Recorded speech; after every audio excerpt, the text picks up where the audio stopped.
Over the last week we have been here in Madrid, members of EU-PolarNet, and then many experts from many different scientific and research fields around the world have come to Madrid, to an isolated place outside of Madrid, so that we can sit and focus on writing our white papers that will be submitted to the European Commission after some more editing.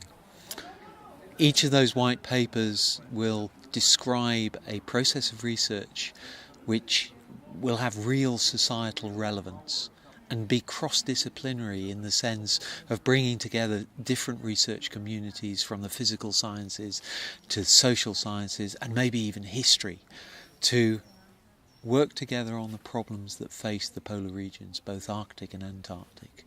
These may be issues of resource extraction, benefiting from natural resources.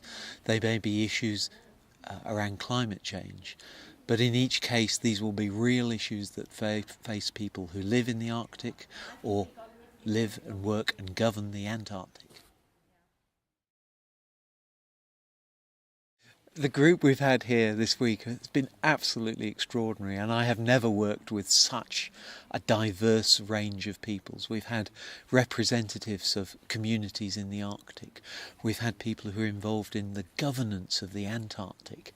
We've had people who work on ships, and people who work in tents, and people who work on aircraft, and people who actually get down and work in communities with people who live in the Arctic.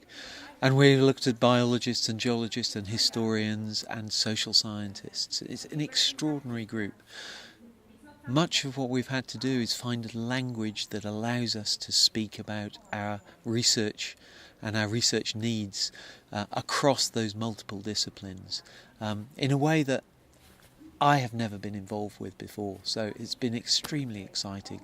I'm glad to say that all of the teams have worked together. There have been some tense moments, but actually and the environment we're in actually helps that. We've actually managed to work through those issues and come to the end of the week where I'm really pleased that we have the basis of these white papers to work on and polish up now. So next, after the euphoria and the excitement of meeting here in Madrid, we will disperse.